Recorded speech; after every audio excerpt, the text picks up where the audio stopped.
Good morning. तर आज आहे आत्मजाचा वॅक्सिनेशन डे. आम्ही तिला घेऊन चाललो आहोत वॅक्सिनेशनसाठी. ती थोडीशी झोपेला आली होती. मी काही घरून नाश्ता करून निघाले नव्हते, म्हणून आम्ही वाडेत थांबलो. इथे दादा वडेवाले मिसळ हाऊस येते. तर अजूनपर्यंत आम्ही इथली मिसळ टेस्ट नव्हती केली, म्हणून म्हटलं चला ट्राय करून पाहूयात कशी आहे. तर मी मिसळ घेतलेली आणि समीरने वडापाव घेतला होता.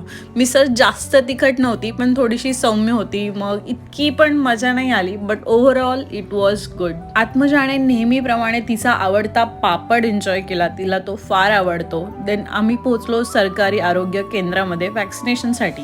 इथे आल्यानंतर आम्हाला कळलं की आज वॅक्सिनेशन नाही आहे. देन वाट पाहिली, नंतर मिळालं. आत्मजाने एक हातावर एक पायावर वॅक्सिनेशन घेतलं. तिला जास्त काही दुखलं नाही, पण घरी गेल्यानंतर ते दुखणार होतं.